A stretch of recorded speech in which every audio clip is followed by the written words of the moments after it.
School dinners in Britain were never about choice. You ate what was given. There were no menus, no allergy cards, and certainly no second options. The trays were plastic, the cutlery was metal, and the portions depended on who was serving. But for all their faults, and there were plenty, school dinners left a mark. Not always a good one, but a lasting one. These were meals remembered more for their texture, their smell, and their stubborn consistency than for any culinary brilliance. And yet somehow they stayed with you. Before we dive in, if just reading this is making you feel nostalgic, hit that subscribe button and drop a comment below with the one school dinner you still think about. Whether you loved roly-poly or feared liver day, I want to hear your story too, because this trip down memory lane is all of ours.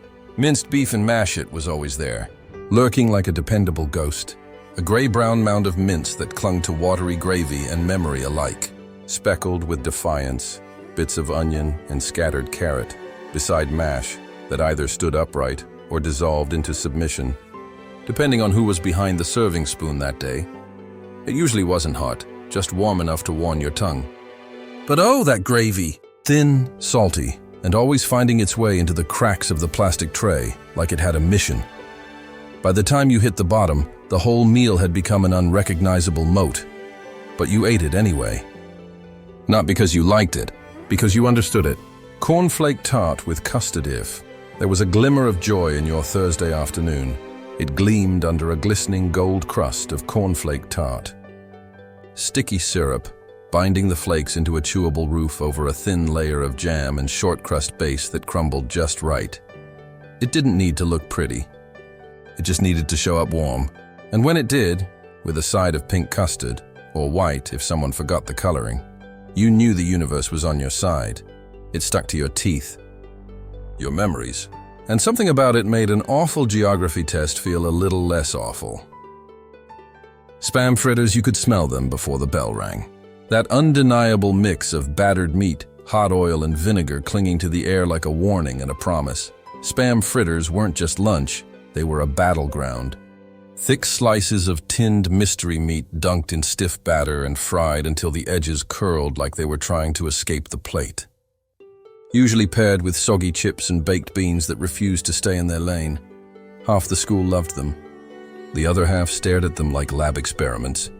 But when it was fritter day, the noise level tripled, and someone always ended up shouting across the hall.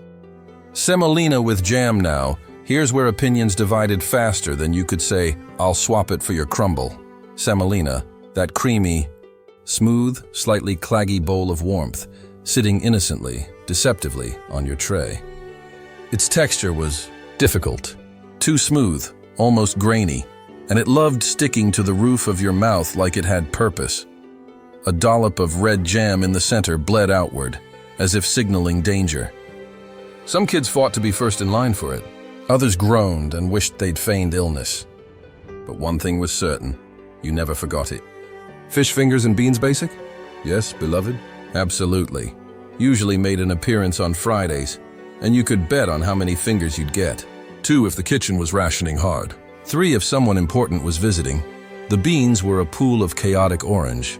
The fish fingers were soft, never crunchy, but oddly comforting in a way that made everything else feel safe. You used your fork to build little walls between sections on your tray, only to knock them down when someone dared to talk to you mid-bite. Baked macaroni cheese. If cheese could be square and sliceable, school kitchens found a way. Mac and cheese showed up like a building material. A golden-crusted slab of pasta, glued together by a runny, questionably yellow sauce. It smelled like damp socks and home comfort. And even if it arrived cold or sticking to the foil tray it was baked in, it filled the silence. Chips, if you were lucky, went right through the sauce like snowplows in cheddar. It wasn't gourmet, but it was dependable. You've made it this far through lumps, gravy moats, and sweat-based desserts, and that deserves applause. If this episode has stirred even one childhood flashback, go ahead and tap subscribe.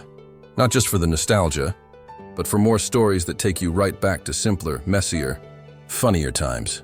And let's keep the conversation going. Tell me in the comments below. What was your ultimate trade bait lunch? The one you'd protect with your life? Jam roly-poly, this was the victory parade of puddings. Thick, sweet sponge rolled with lashings of jam, sliced fat onto your plate and drenched, absolutely buried in hot custard.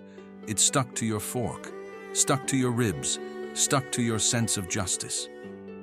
Because no one deserved to eat liver if they didn't get roly-poly afterwards. It didn't just taste good, it tasted like winning. Liver and onions and now, the meal that silenced an entire room. From the moment you stepped into the hallway and caught wind of that metallic tang and slow-cooking onion scent, your heart sank, slices of rubbery liver unless you were really lucky and got a tender bit. Swimming in dark gravy, sometimes with mashed potato as emotional backup, you didn't chew it. You processed it. You survived. And even today, the idea of liver can send a chill down your spine. Cheese pie, it wasn't a pie. It had no lid, but we accepted it because we had no choice.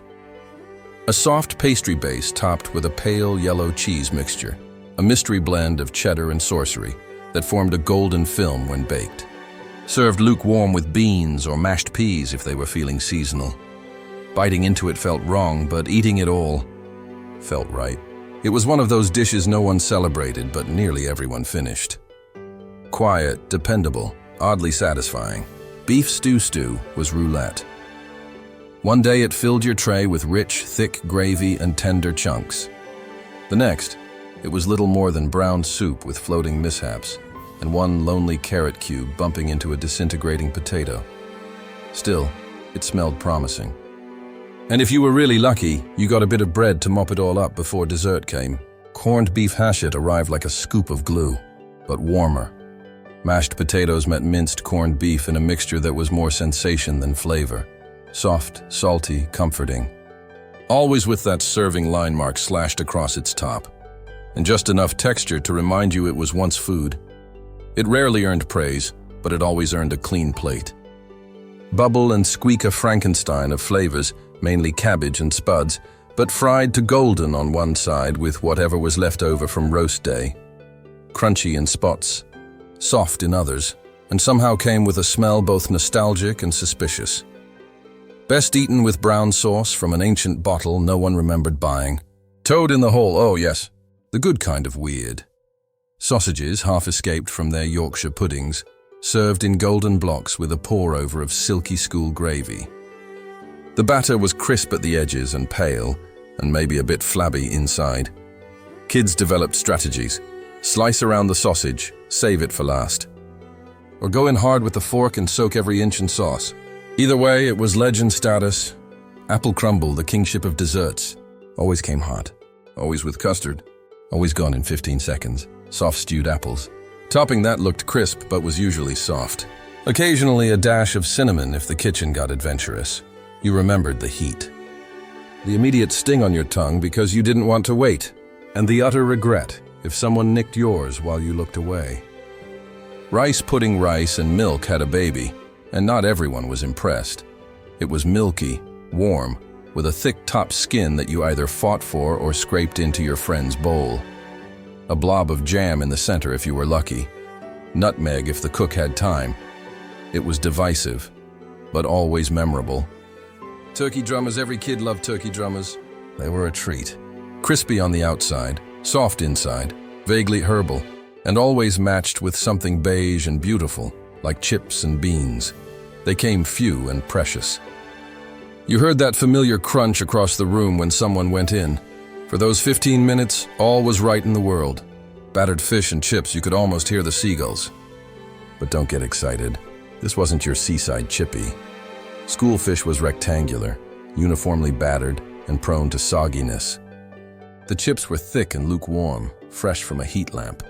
From a week ago, still, pile on the vinegar and pretend. That smell of oil, polish, vinegar, and rainy coats was Friday. Cottage pie like mince and mash, but with theater. The top had those little paprika-colored grill lines from the oven. You could tell who'd been served first by how much was still holding shape. Mix it, layer it, eat the mash then the meat. School dinners taught you there is no wrong way to eat cheesy beige mush. Mashed sweet it came whether you liked it or not. Orange, earthy, and way too generous a scoop. Smelled bold, tasted bolder, and paired badly with everything. Yet somehow, it always got eaten. more from exhaustion than enthusiasm. Treacle sponge, the curtain call of puddings. A massive square of syrup-soaked sponge served molten hot with custard that barely moved. Smelled like a hug, tasted like heaven. Sat in your belly for 3 hours. Even if you'd hated the casserole and lost your pudding token, you made room. British school dinners weren't just about food, they were milestones. Background noise to your day, a fork stabbing something suspicious while your friend tried to trade biscuits. The heat on your face from a tray of stew. The clink of metal cutlery on crumbly dough, the smell of beans and polish hanging in your jumper until home time. You didn't love all the meals, but you lived through them, and now? You wouldn't trade those memories for anything, because those weird, warm, wobbly plates fed more than your stomach. They fed your sense of comfort, chaos, and childhood, and that's why they're unforgettable.